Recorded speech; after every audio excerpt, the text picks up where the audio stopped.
Welcome to the Catholic Table Talk podcast. This is where everything Catholic is on the table. New episodes Thursdays at 9 a.m. Eastern on most podcast platforms. Here's your host, William Sauber.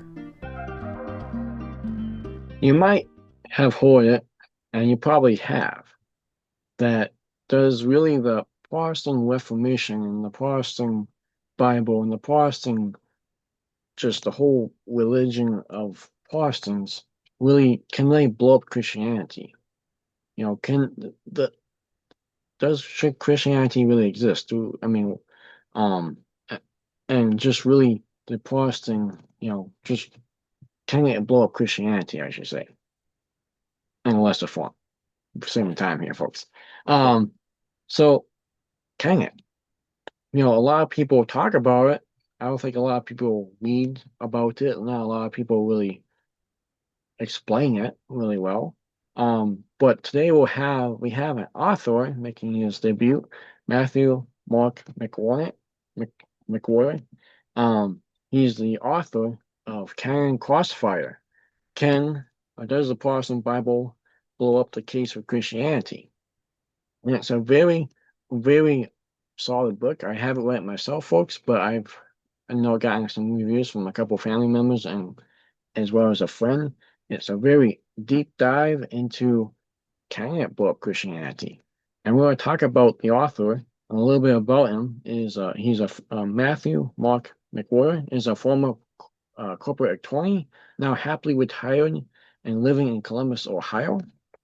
Our proceeds go from our proceeds from the book will be donated. So go to canoncrossfire.com to get your copy. Again, it's canoncrossfire.com. Our proceeds of the book will be donated. And again, I'll show it one more time. And it's a hardcover, solid book. Really, if you're struggling with this topic, or maybe you have heard about it, like I said, and you want to kind of have a deeper dive and a deeper grasp on it, highly recommend this book. And we'll kind of get into some other questions on the book as we get going. Well, let's welcome to the show, Mr. McWhorter. So, Matt, thank you for coming on the show. And I do have to say it's a book that I think a lot of people should read if it's either in copy or the if on audiobook. Thank you. No, I am happy to be here. And I chose the topic not by accident. When I was a skeptic looking into Christianity, this is the issue that I stumbled over initially and had to get past. But um, I, to give you the story, I had lifelong of not caring about religion, didn't think about it or anything. I wasn't like a Christian hater or anything. I just didn't Sure. care. Yep. And had some medical scares, decided to read the books I was named after, Matthew and Mark, and kept reading. And part of that was what versions of Matthew and Mark. I mean, there's all these different translations. Bibles usually come with different commentaries from different denominations. And then I discovered that Catholics have books that Protestants don't. Am I supposed to be accepting those books, rejecting those books? Exactly what am I supposed to do? And all of this came right at the beginning as I'm trying to decide whether Christianity is true. So there were two questions I was dealing with at the same time. One, the case for Christianity, is it true? The other one, should I be accepting these books? And by dealing with those at the exact same moment, I realized, as the title says, that the Protestant Bible blows up the case for Christianity. I don't think they can win it. They can talk to their blue in the face about all the evidence that they have, but the problem for them is that the Catholic books, these Deuterocanon, these Apocrypha, as they call them, have the same evidence. And when you look at that evidence and compare it to the evidence they're telling you is good enough, and then they're over here telling you that it's not good enough, and you bring it in and say, well, that's the same evidence, Right. they can't win their case. That's my view. And that's why I focused on it in my own research. I did an enormous amount of research. The book is, as you say, it's a deep dive, and it has all of the supporting evidence, but I actually wrote it at a simpler level to explain to people. I mean, it's not a childish level. It's going to Right. require some work. It's still not light reading, but it is designed for people who are not scholars to follow along, and you can dive into the background research anytime you want. But what I'm showing you are the results of the research and walking you through that and showing you I don't think they can win their case. And that was a huge part of my journey. I realized the work hadn't been done, the research hadn't been done. I wanted to give it to other people. And so I'm presenting it now as this book. But like to me, it's the foundational question that should be the beginning of any interfaith discussion with Protestants is, what Bible should we be using? And the answer is ours. So Yeah, absolutely. yeah. No, that's really good. I mean, that's good for you that you saw because I'm in marketing and sales and business, so that's kind of what we look for is like how can we help out others and what do others maybe looking for? What could they take that they don't have yet? And like you said, there's no book on it. Which I mean, Yes. kudos to you for doing the research on that and writing the book on that. So again, basically, I'm going to talk a little bit about kind of your motivation for it, Matt. But if you could just maybe talk a little bit more about kind of like how old were you, and just how long did it take to really sit down and start writing the book? So I was 42 or 43. I forget I think I was 42 when I found out that I had cancer. Okay, And then wow, it was right around my birthday. That's why I get a little confused on the dates. But then I had a massive heart attack, a widowmaker heart attack, right before they were supposed to operate and solve the cancer problem. That then complicated the cancer problem. I was very lucky to survive the heart attack, very lucky to, not develop worse cancer over time, et cetera. It was sure, just a horrible thing to have happen to me at that time, but it did start me down the journey of saying, maybe I don't have as much time as I thought.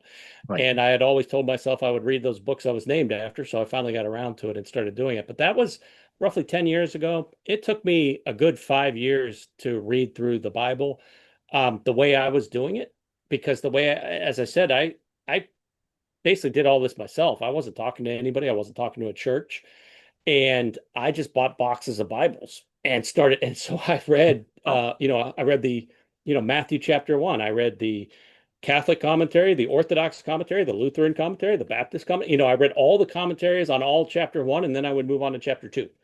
And it took a long time to get through it. But as I was doing that, I mean, it was a wonderful experience. I highly recommend it to anybody who's similarly nerdy and has that much time on their hands. But sure, for the rest of you, yeah, probably not gonna happen. But it was very informative to do it that way, and I learned a lot, and I kept going through it in that. But it was a long process, and then it kind of came in stages, right? I sort of started thinking Christianity was true, but I didn't even think I had to go to church. I was like, sure, so I think there was this time where I was Christian, but not like, why would I go to church? That seems dumb. right, Wasting my time. I'm just sitting here reading. Why would I do that? Well, then I eventually read why I should go to church and, started thinking about things on more and more levels of, how does this all work? Ultimately, like all of us Catholics, I decided it's a church-based religion, not a Bible-based religion, and that means I needed to go. So I right, did. But that was about 5 years ago. And ever since, it's been slowly growing on me. As far as the book went, for a long time, so to go back, I had this question early on of does this work? And I started doing some research on it on different issues, but the one that was probably the most in depth was this question of what Bible is it that I'm supposed to be judging is correct or not. And I did a lot of work on that because I went all over to bookstores. I live in Central Ohio, so I drove to basically every bookstore in Ohio, buying these Bible commentaries and stuff. And I kept asking the bookstore owners, I'm like, where can I get a book that shows me what all the fathers said about these Catholic books so that I can make a judgment as to whether or not I should be accepting or not? There is no such book. I looked online, I contacted people. I mean, there just is none. There are ways to find what all the fathers said, but until the 21st century with the internet, it was a lot of work. Nobody ever did it. I really cared about the answer. I was a lawyer. I had free time on my hands. It just fell naturally to me to keep doing the work. So I ended up doing it. I went through, there's a internet index of 300,000 entries. It's taken like 50 or 60 years to put it together, called Biblia Patristica. okay, And that enables you to go find the works that have the quotes from the fathers in them, then go read the quotes. And I basically pulled them all into spreadsheets and I assemble them. And that's the background that is about half my book, is that research has now been done. And anybody else who wants to know what did all the fathers ever have to say on these books, I got it for you. And having done that work, I then realized I had to put it somewhere. I mean, it would be a horrible thing if I died with all this in my head and on my spreadsheets, but no one ever got it. So then I Right. started thinking about ways that I could do it, like as a website. Should I write a book? Is it even worth it writing a book? I ultimately decided it was worth it. I decided to put it together. It is not a, as I say, it's not like an inspirational book. It's really meant to go be a companion volume to Lee Strobel's Case for Christ or Josh McDowell's Evidence That Demands a Verdict. Those are books going in deep into what the evidence is. And Right. I'm saying, guys, you forgot to include all the evidence. Let's bring this over here and now let's talk about it. Right. And on that level, it fits in with those books, but even those books aren't, inspirational reading from a preacher, right? They're different, but they can be Yeah. inspirational for someone to confirm their faith or to learn the faith, but that's Absolutely. not really how they're written, right? So that my book, I Right. think, fits in with that and provides all that research. So anyway, to continue the story, I had decided I had to do this, decided I had to write the book. Writing is actually easy for me. So Okay. writing it was not that hard. The research had been hard. It had taken years to put it all together. Um, the thing that then got a little complicated was the editing, because when we get into who this book is for and what it's trying to do, I wrote this book for Protestants. Catholics should love the book. But you're reading it as almost as an outsider, as I'm talking to the Protestants. I use their language. I call them the Apocrypha, not the Deuterocanon. I'm not going to fight over it. I Right. know it's a conclusory term, it's an insult, whatever. I'll call them the Apocrypha and I'll beat you anyway. That's my view of it. But it's There like you I go. give them that. I quote Jimmy Swaggart, without batting an eye, and Yeah. Norman Geisler and John McDonald. A lot of people that are not pro-Catholic in the slightest, or even kind to Catholics. Let's put it that way. Absolutely. But whatever, that's their scholars. I'll quote them, and I'll still beat them anyway, right? And Right. it's over and over. I'm going with their scholars, their preachers, their stuff. It's just to show them. In fact, an Amazon review called it a Protestant case for the Catholic Apocrypha. That it is the way a Protestant would argue that Protestants should have these books in their Bible. Wow. And that's what I did. So I hired a Protestant editor to, review the book. She loved the book. Hired a Protestant audio reader who told me she'd never believe in these stupid books. By the time she was finished, she does accept them and is now correcting her own minister on them. Wow.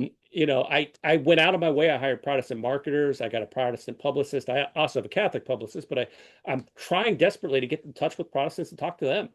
And to me, as a Catholic person now and living in our society, we're a minority. Mm. And I think so many Catholics are not equipped really or facilitated by authors to go out and talk to these Protestants and defend our beliefs and convince the Protestants that they're wrong, etc. That's kind of what I think a Catholic should take from my book. Is this is how I would do it. I would go at the most fundamental issue. I would not, back down from it for 1 second. They clearly have the wrong Bible. I can show it very simply, and let's go. Let's talk about it. My own experience, every Protestant who's read the book has loved the book. When I meet Protestants on the street, they are fascinated by the topic. They love scripture. Right. They, I do. they don't want to talk about Mary or the Right. Pope, except to scream at you. Oh But yeah. they don't really want to hear it, right? But scripture they want to talk about and they want to learn about. And there's a lot that you can surprise them with in my book. There's just a million things that I found, etc.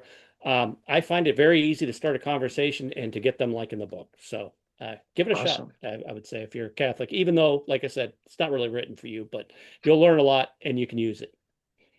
No, I like what you said. You're coming from the Protestant approach, which I think that's what a lot of Catholics should do instead of Protestants and Catholics really kind of like fight on topics, but it's like kind of put yourself in other people's shoes. So I really like how you put that and how you did the book because I mean that is so true.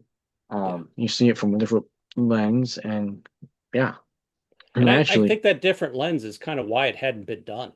That right, Catholics looked at it and said, well, if you read the fathers are talking about how it's a church-based religion. Like, well, that's true, but Protestants aren't listening to a word you say on that. So let's yeah, back up and just read the fathers from the question of what's the right Bible. And all of a sudden, I got something that's a real problem for Protestants on their turf, on their side of the 50-yard line, right?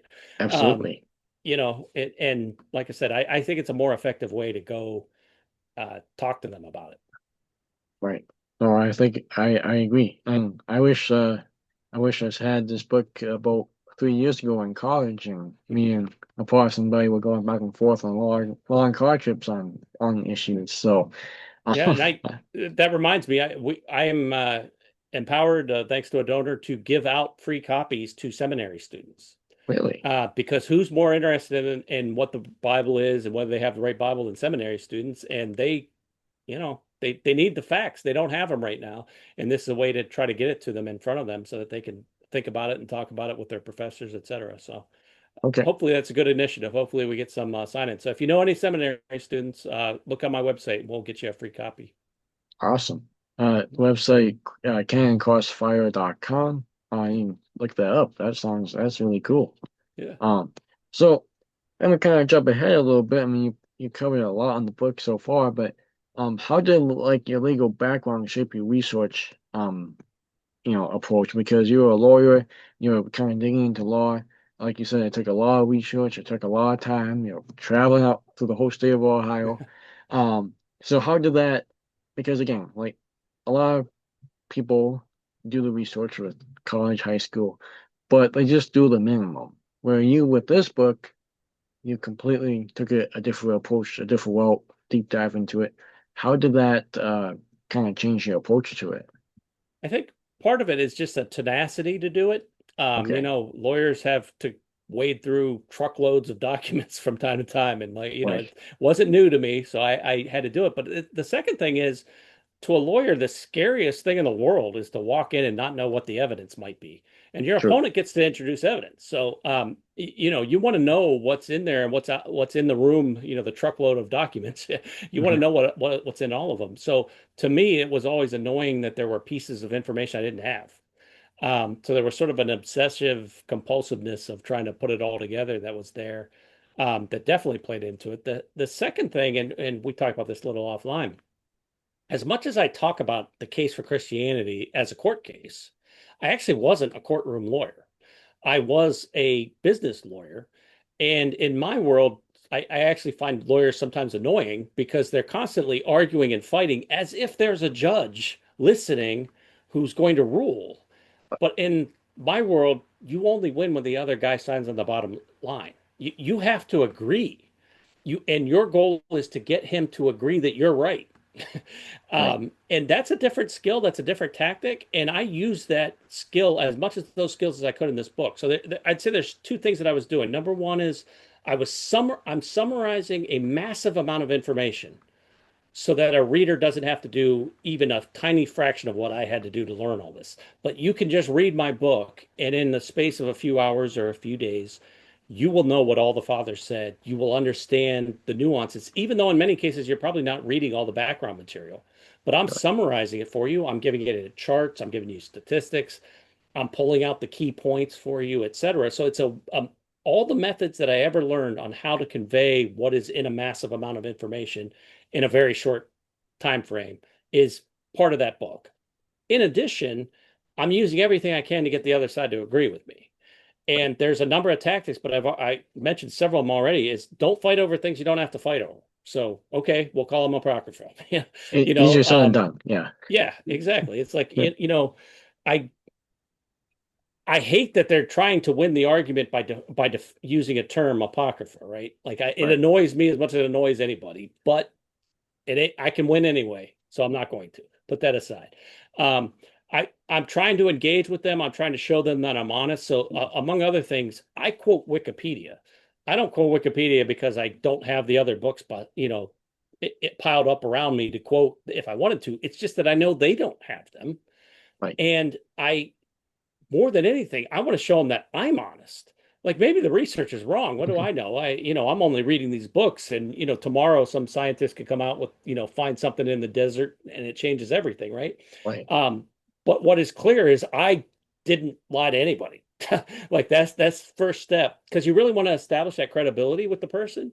You want to Yeah. be, having that conversation. So I'm using all those sorts of techniques that I realize the average not only I think the average author doesn't do that, but even the average apologist isn't doing that. That they're not trying to really get the other side to come over and agree. And so that's why I'm kind of proud of that one review that says this is a Protestant case for the Catholic books. That's exactly that's it. That's the perfect way of phrasing it. It is a Protestant way of saying, guys, you have the wrong Bible. Right. Come join us. And like I said, so far every Protestant that has read the book has loved the book. They have changed their minds as to the books to some extent or another. No one's converted. We're not going that far yet, but Sure. we have definite movement occurring within a small sample size, unfortunately, of people that are reading it. But it's all positive so far.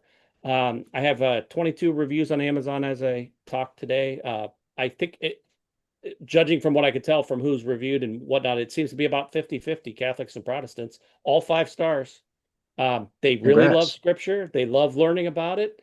And I think they're starting to realize that if you talk to the average person in the pews of a Catholic or of a Protestant church, they actually think the Catholics made these books up and added them 1500 years after Christ. They don't True. even know that these had a Jewish history before then. Right. So there's a lot of education that has to go on here. And where they end up, et cetera, I leave to the reader. But that I'm trying to begin that education and to have them see the evidence, because I don't think somebody who's actually looked through all of the evidence can hold the views that Protestants hold. So that's Nice. that's my No, real goal here, is to get all the evidence on the table and have them look at it. no, well said. And I mean, I mean, I agree with you because being in sales, I was taught, you can be the salesman and just have, sell the customer the thing, and they're like, oh, it's a regular salesman. But a true salesman is like, let me help what you're looking for, and you kind of Exactly. give them that. So yeah, I totally agree with that. So well said. And I think too that, like you said, a lot of Catholic apologists are not doing that. I think I think that's true as well, maybe. I mean, I was just going back, like, why I guess we'll get your take on that. Like, if why do you think they're not really diving into this as much as they should? So I had a conversation with one apologist. I think they see some of their goal as defensive, right? That they're Okay, protecting Catholics from things. And so they're almost talking to Catholics with their books, not talking to Protestants. And gotcha. so it's more how to show a Catholic that our beliefs hang together, et cetera. And there's value in that. I'm not here to say that there Yeah, isn't. But there's also room for this other approach of trying to go out and reach the Protestants themselves on their own terms and pull them in. And, different strokes for different folks, I guess. But I personally am of the view that it actually would help Catholics to be able to talk to Protestants, um, that is defensive too. That we are a minority in our society, and most Catholics that I talk to have internalized a lot of Protestant beliefs because it's what we hear in the media, it's what we encounter in life, and you just sort of think these things are true. And it's like, well, no, no, no, that's not actually what we believe. We believe something different. And they may have never even really realized that or heard that or appreciated that. right. And anyway, I when I've talked to different levels of Catholics, right? Some people know what I'm talking about with these Protestant books. Some have never read the Protestant books. Some are, a couple were just readers of inspirational literature. I think the first time that they read an in-depth book like this is my book. Nice. And talking to them, they they don't necessarily know that we have great defenses for our stuff. It's Right. almost like they're culturally Catholic and they're culturally defensive about it, but not like, wait a minute, we can walk in anywhere and prove our beliefs. Is Sure. sort of like a new development. So anyway, I think it would help Catholics in general to know how to engage with the Protestant culture that we're, fish swimming among. Absolutely. Like you said, going back to my high school, excuse me, my college friend, back in college, I'm like, man, I just wish I knew how to talk to him better because I feel like I'm just like defensive, and not having. I mean, we Even had their great, methods are so abs crazy. I mean, absolutely, they do this thing where they just pull a quote out of context, and it's like, well, you got to read the whole book. Like, what are yep, you doing? But like to them, exactly, that works. They think that's just fine, and it's like, that's a whole different worldview and a different style of thinking that you have to be, you know, able to deal with one way or the other, either talk them out of it or deal with them on their own terms. Right. Absolutely. I'm happy for you that you got such great reviews, and like you said, 50-50 as of right now. Looks like it's Catholic and Protestants in the book, which is, I think, great. As well as, like you said, I mean, there's no conversions, but there's definitely turning heads and kind of turning the perspective a little bit, which when that's all you can do. You just kind of plant the seed, and Exactly. let God do the rest. And so hopefully you can see God working through that through your book and that, because that's I can when you're saying that. So kind of going back to the research, what was kind of the most what surprised you most in the research? And then I kind of want to take another step, Matt, with this, because I always ask the author about this. What was like your so what surprised you about the research, but also what was favorite and least favorite thing about your research and writing the book? Sure. Yeah, I'll give you, I've shocked a couple Catholic hosts already, so I'll give you one. Did Okay. you know this is the question? So the Protestant defense of their Bible is, well, we have the Jewish canon. And they say, look at the Talmud, and the Talmud lists our books. And they're right about that. They're also, that Talmud came hundreds of years later. The only question is how many centuries later. Right. But does it relate back to Christ is a big question, and Catholics would say it does not. But putting all that aside, um, I have as far I've not encountered a Catholic who knew or a Protestant who knows what I'm about to tell you, which is they not only did this list of books not include two Maccabees, one of our Catholic books that the Protestants don't accept, but that Talmud stole the stories out of two Maccabees, the story of the woman with seven sons, all seven sons are martyred. They basically plagiarized it and Really? gave the Jews a fake version of the story to believe going forward. So they didn't just cross out two Maccabees off the list, they replaced it with a fake story and That's told the messed up. Jews to believe that. I've not run into anybody who knew this, but I it's didn't. easy. You can quickly just Google woman with seven sons and you'll see the different versions of it. And the Jews will mention this in their own writings in a footnote. They'll just say that, well, this story underwent a chronological shift or something of the sort. Like, what is a chronological shift? Well, it's plagiarizing it and moving it into, it's a copied story. But, since it's in a different era, they call it a chronological shift. So they acknowledge it, but in a footnote, in a not very upfront way. And nobody involved with this canon debate seems to know that this happened. And I'm sitting there as a lawyer, like, if you walk into court telling me the Christian canon's based off the Talmud, boy, do I got a surprise for you. Right. And that's an example of like nobody. I say all the time that nobody did this. People read the fathers and stuff all the time. I know they Right. read this stuff. They didn't read it as a lawyer, focusing on this one issue, looking for all the interconnections and all the ways these things relate. That had never been done. That's really what I brought to this.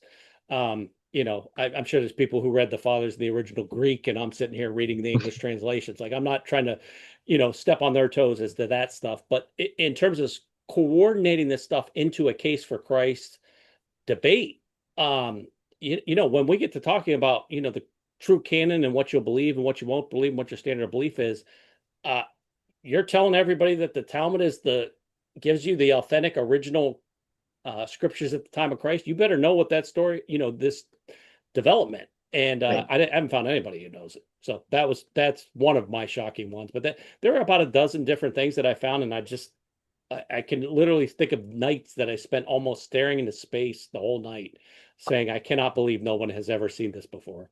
But that's one of them, and I just can't imagine you know, I can't imagine the person standing there in court trying to think on his toes a response to that one. No, Good luck, I buddy. bet. Yeah. But as far as the most enjoyable or the least enjoyable parts of it, the research is kind of natural to me, so it Okay. wasn't a big problem. But I struggle with the number of times that I would see a Protestant writer, a scholar, write something on page whatever 29 and then tell me the exact opposite on page 32.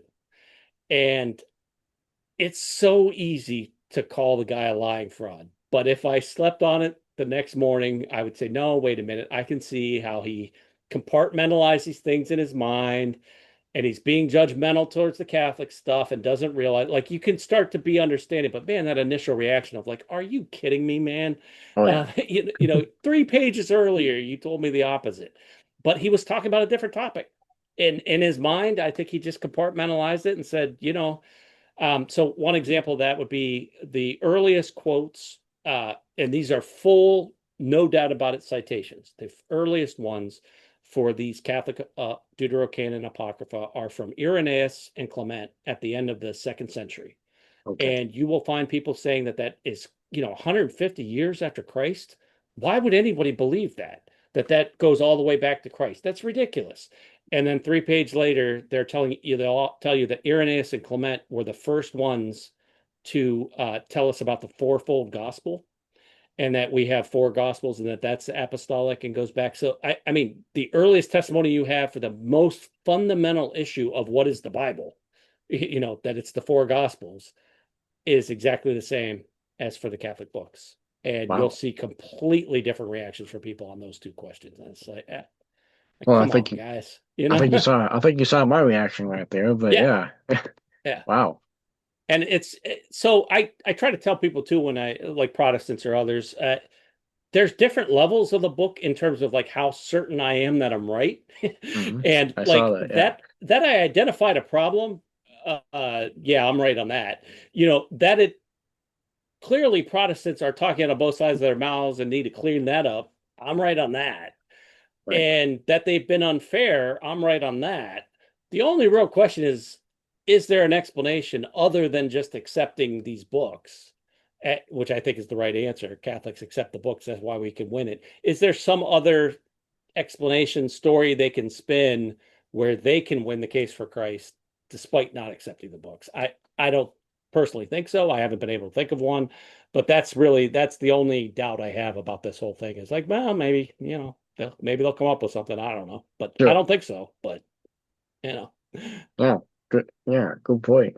No, like I said, I did not know about the mother with 7 sons and yeah, how they. I guys, mean, that's almost something like you would do in like a high school paper. I mean, and that's yeah, today's standards, and that's not way back. That's not back then. You know. exactly. Wow. And you That's realize, like I said, that the Jews actually had to be reintroduced to the Maccabees. So these had been the Jewish heroes. And so what happens between the time of Christ and the Talmud, and there's documented evidence, I give it in the book, but like Augustine is fighting with some Jews, and the Jews are saying, you stole our heroes. These were our heroes, and you Christians are trying to say they're Christian heroes when they were Jews. And Augustine's defending why they're Christian heroes, and you see why the Jews suddenly just said, well, you know what, we're just done with the Maccabees. And so they wrote them out. And it's like, again, I can't imagine walking into court and saying the Talmud is my evidence, Your Honor, and having the opponent say, well, did you realize they stole the story? And like, that's going to be bad. yeah, embarrassing, right? Yeah, exactly. Yep. Yep. Awesome. No, it's been wow. Like I said, it's been really fun. I mean, my mind's kind of spinning right now because there's just so Yeah, much deep diving on it. But I will say I will ask this question too, Matt, is because since both Catholics and Protestants are reading the book, what is like one thing that you want both the Catholics to take away from and Protestants to take away from? Because most likely, at least I'm willing to bet that that Catholics and Protestants will take something completely different. different. Yeah, yeah. Yeah. Well, the number one thing is that the research has now been done. I think almost anybody, even people on the street would like to know, what did all the fathers say? And Right. before, what you had was like Catholics quoting 10 fathers, Protestants quoting 10 fathers, and or 10 quotes from fathers, and they're arguing over that. Well, they said thousands of things about these books, and no one had gone through the thousands and assembled them and shows people what they are, etc. I've now done that. It exists. So that's the number one thing to take from it. And the Okay. second thing is this whole crossfire, that it's kind of mandatory. if you want to claim that you can prove that Jesus Christ rose from the dead, well, you have to prove that you have the authentic testimony of the real apostles in those gospels. And the first question that I, as a skeptic, would have asked you is, are these other books apostolic? And I believe if your answer is no, your case is over. I think I can defeat anybody on that. Sure. Because Yeah. the evidence for Baruch, for example, as apostolic teaching is better than some of the books of the New Testament and arguably better than some of the Gospels. And, that's astonishing, I think, for people to realize that that is the case. But the case for the Catholic books is just way stronger, I think, than Catholics have appreciated. And it seems like when they have talked about these books in the past, it's been a little bit on their heels, a little bit defensive about them. It's like, no, I think it should be offensive. Go Right. after this case for Christ. They can't win. And that should, and I would also, again, the people in the pews of Protestant churches think all the evidence is on their side. Mhm. They haven't looked at it, but they think the evidence is on their side. I am willing to bet that some of these apologists have some inkling that the evidence might not be on their side, on the Protestant side, but definitely not the people in the pews. And I think that that's a bit of an education. So give it to Okay. them, educate them. Absolutely. And Yeah. I mean, just going off your take with Catholics with the books. I mean, I think part of that reason too is like they don't really appreciate the books. They don't really think about the books. They kind of go defensive because us, the cradle Catholics, we just I mean, grew up in the faith, right? I mean, you see a lot of on fire Catholics.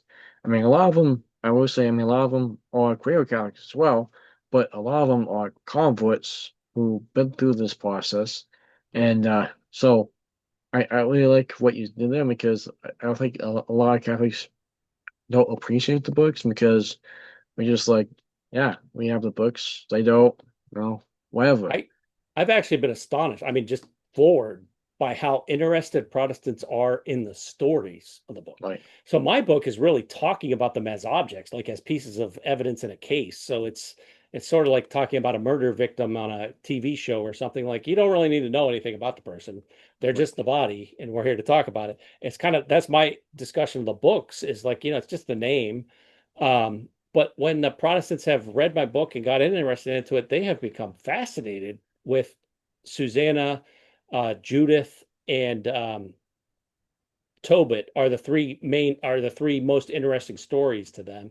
And they take those stories and they start seeing connections in their own faith, etc. Basically what happened is their religion keeps a lot of the things from the books without but got rid of the books. So gotcha. things like the angels and Tobit, etc. Like that's part of their beliefs. They Mhm. don't know where it comes from. They never saw it in their own books. Now they see it in our books and they become much more fascinated. I've been shocked at how interested they are in the stories. I wasn't expecting that because some of the reading can be kind of dry, Sure. but to them they found it just fascinating and good. Happy for it. Happy to bring it to them. But Absolutely. I'm still surprised by it. No, actually, you brought up Tobit, the priest yesterday at Mass. So to Mm, Mass yesterday, and he brought up Tobit yep. because it's like it's a Feast of the very Archangels. Yeah. exactly. He's like Yeah. it's if you haven't read it, I strongly recommend that you do so. And I'm sitting there, I'm like, I should probably like that probably should be me. So, Yeah. but yeah, So one of um, the ways that I give people the evidence is for Susanna, which happens to be my favorite story, Tobit, Judith, and Baruch, and the Book of Wisdom.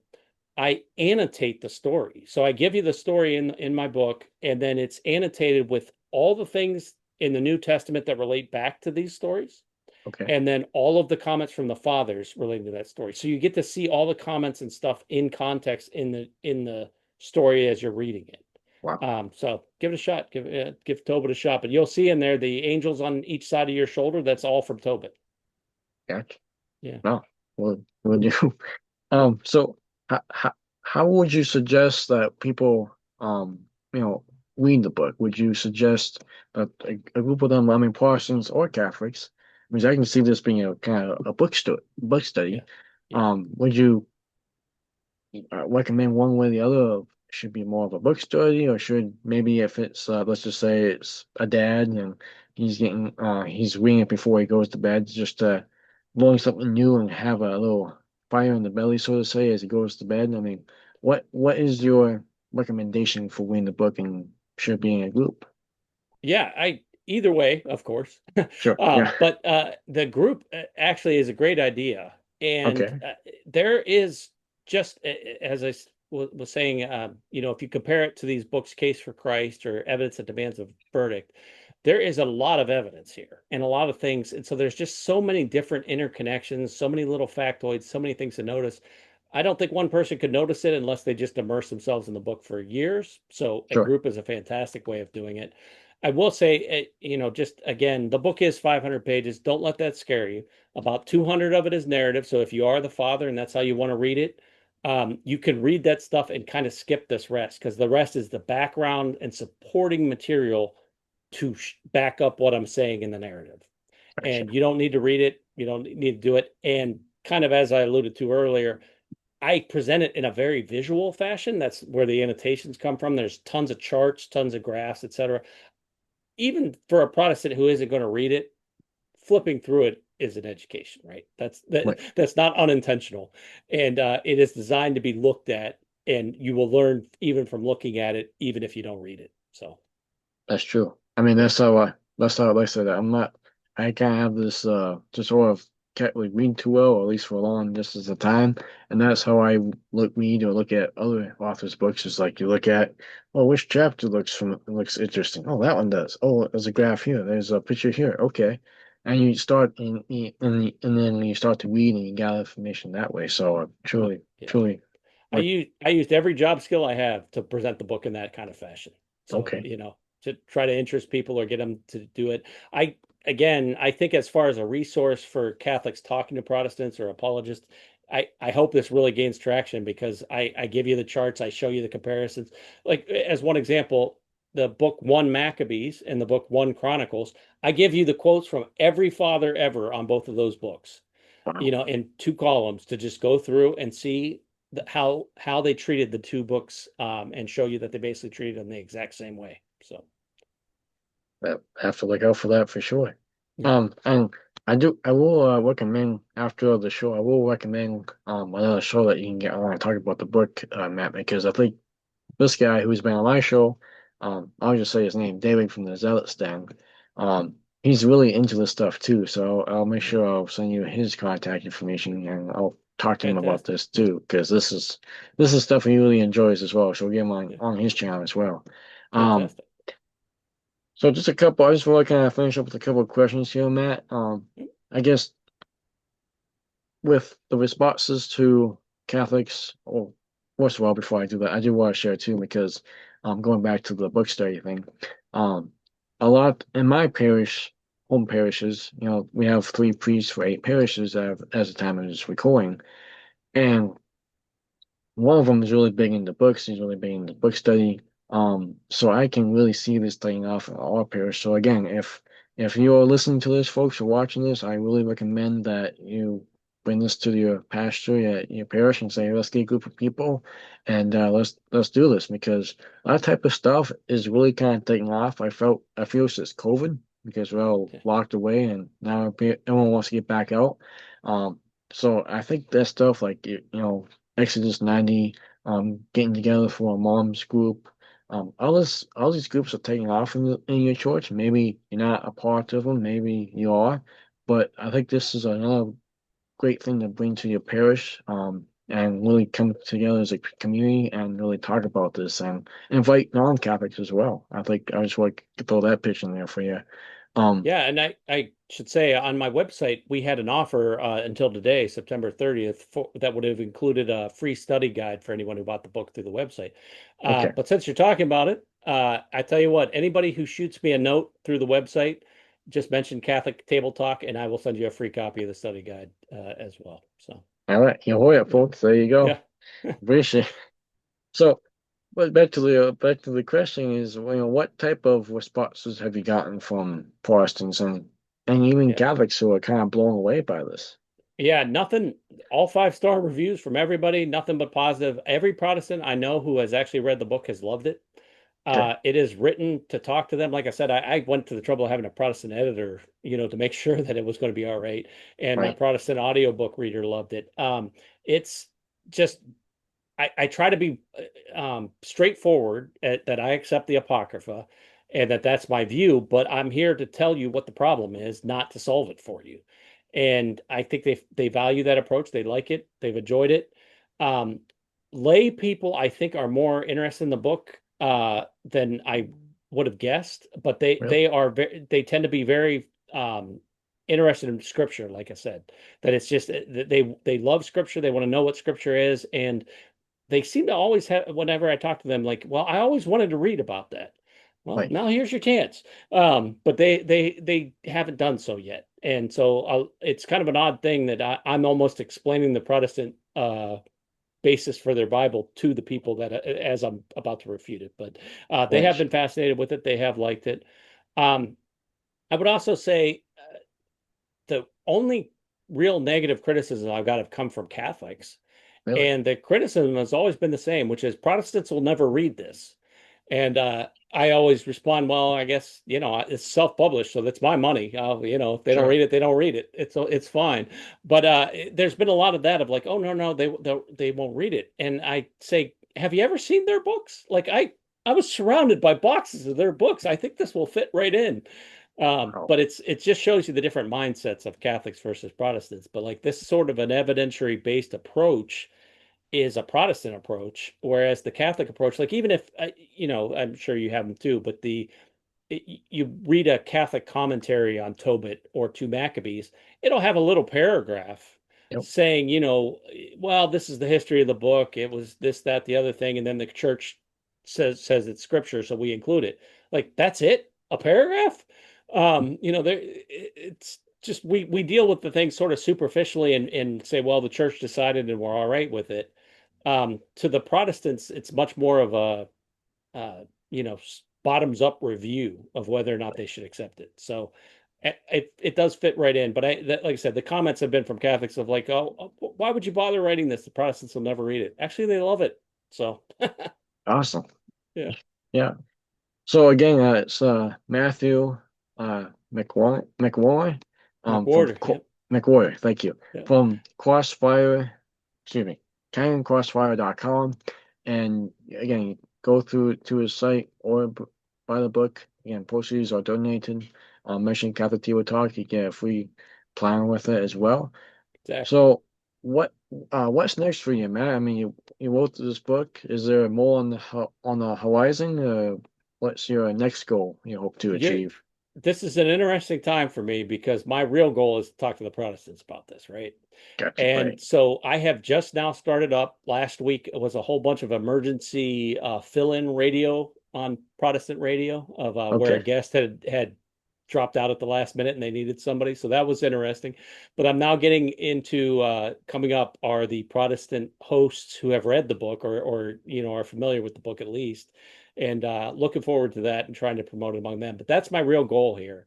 As much as I am working on the Catholic side, my real goal is for Protestants to read it, and it's just starting on that, just getting going. But I wanted to work on the Catholic side first, generate a little interest over here, hoping that would help generate the interest on the Protestant side. So that's my Gotcha. goal. I for the next couple months, just an awful lot of Protestant shows and trying to get the word out and keep things moving.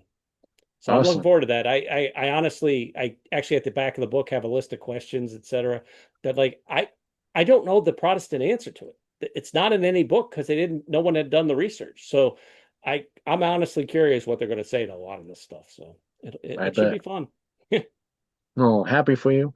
Like Thank I you. said, I mean, my mom glassed that, and my brother glassed that, and one of my friends read quite a bit. At least she was reading deep dive when I was Yeah, kept checking in on her. But yeah, I mean, good for you, Matt. Happy for you, and I thank you. mean, busy guy. He was on a radio show earlier today, and now he's on with me, and he's keeping up. He's gonna keep doing it, and like I said, hopefully, I can connect you with a couple of my guests and other shows. Fantastic. We'll get that going as well for you, and again, also, it is on audiobook. So where can people find that, Matt?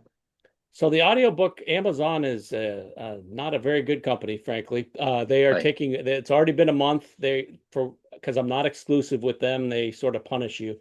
And so it's not yet available on Amazon. I'm not sure when that'll be. As soon as it is, that'll go up on my website. But virtually every other platform now has it, including Apple Books.